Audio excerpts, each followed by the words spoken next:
ऋषि ने आहाना की एंगेजमेंट की पार्टी के बीचों बीच सबके सामने लक्ष्मी को कह दिया कि ये मेरा बच्चा है ही नहीं और लगाया ऋषि ने लक्ष्मी पर कैरेक्टर लेस का इल्जाम। और करिश्मा बुआ ले गई ऋषि लक्ष्मी को डिवोर्स करवाने के लिए जज साहिबा के पास और जज मैडम ने दे दिया ऋषि लक्ष्मी को डिवोर्स। जी हाँ दोस्तों, भाग्य लक्ष्मी के आने वाले धमाकेदार एपिसोड में जब आहाना की एंगेजमेंट पार्टी चल रही होगी और लक्ष्मी सारे मेहमानों को अटेंड कर रही होगी, तभी जब ऋषि लक्ष्मी के सामने आएगा और लक्ष्मी मेहमानों को अटेंड करती हुई जा रही होगी, तभी लक्ष्मी ऋषि से टकरा जाएगी, जिस वजह से लक्ष्मी गिरने वाली होगी। तभी ऋषि लक्ष्मी को अपनी बाहों में पकड़ लेगा, जिसे पीछे से देखकर मलिष्का के होश उड़ जाएंगे। लेकिन ऋषि तभी मलिष्का को देखकर लक्ष्मी को सही सलामत खड़ा करके अपने कमरे की ओर चला जाएगा। लेकिन जब मलिष्का ऋषि के पीछे पीछे जाएगी और ऋषि को कहेगी कि नीचे ये सब क्या चल रहा था, तब ऋषि कहेगा वो लक्ष्मी गिरने वाली थी इसलिए बस मैंने उसे बचाया। तब यह सुनकर मलिष्का कहेगी तुम आखिरकार चाहते क्या हो, मुझे चाहते हो या फिर लक्ष्मी को, और लक्ष्मी से तलाक चाहते भी हो क्या नहीं, और सच सच बताना कि लक्ष्मी के पेट में क्या सच में तुम्हारा बच्चा है। तब ऋषि एक पल के लिए कुछ बोल नहीं पाएगा, लेकिन जब मलिष्का ऋषि को गुस्से से फोर्स करेगी और कहेगी कि बोलो लक्ष्मी के पेट में क्या तुम्हारा बच्चा है, तब ऋषि फ्रस्ट्रेट होकर गुस्से से हाँ कह देगा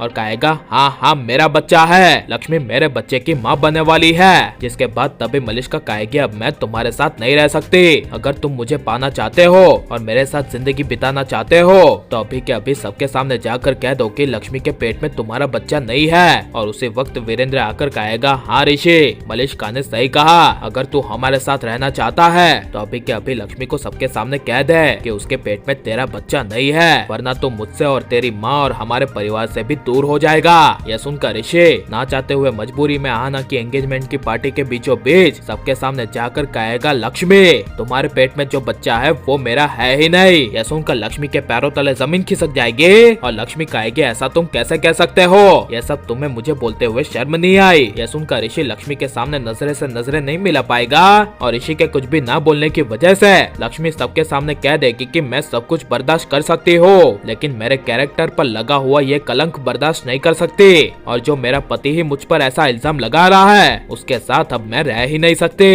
यह सुनकर तभी करिश्मा बुआ लक्ष्मी ऋषि दोनों का हाथ पकड़ के जज मैडम के पास ले जाएगी और जज मैडम को कहेगी अब ऋषि लक्ष्मी दोनों एक दूसरे से अलग होना चाहते हैं और लक्ष्मी के पेट में बच्चा पल रहा है जो ऋषि का है ही नहीं। इससे बड़ा लक्ष्मी के कैरेक्टर लेस होने का आपको एग्जाम्पल चाहिए। तब यह सुनकर लक्ष्मी से जज मैडम पूछेगी कि अब तुम फाइनल बताओ कि तुम अपनी जिंदगी ऋषि के साथ बिताना चाहती हो क्या नहीं और ऋषि के साथ रहना है क्या नहीं। तब यह सुनकर पहले लक्ष्मी इनकार कर देगी, जिसे सुनकर ऋषि को काफी बड़ा शौक लगेगा और इसीलिए लक्ष्मी को फॉलो करते हुए ऋषि भी इनकार कर देगा और कह देगा कि मुझे भी कोई शौक नहीं है, मैं भी लक्ष्मी के साथ नहीं रहना चाहता। जिसे सुनकर जज मैडम कह देगी तो ठीक है, जब तुम दोनों ही एक दूसरे के साथ रहना नहीं चाहते तो तुम दोनों को अब 2 दिन बाद डिवोर्स की परमिशन मिल जाएगी और 2 दिन बाद तुम दोनों एक दूसरे से डिवोर्स ले सकोगे। यह सुनकर करिश्मा बुआ काफी ज्यादा खुश हो जाएगी, लेकिन ऋषि लक्ष्मी मनी मन इस फैसले से काफी ज्यादा दुखी होंगे। लेकिन लक्ष्मी को ऐसा पति ऋषि के साथ अब रहना चाहिए क्या नहीं, और ऋषि को उसके किए की सजा देने के लिए लक्ष्मी को ऋषि को छोड़ देना चाहिए क्या नहीं। और आपको अब ऋषि लक्ष्मी की जोड़ी कैसी लग रही है ये सब हमें कमेंट में जरूर बताएं और आप लाइक और सब्सक्राइब करें।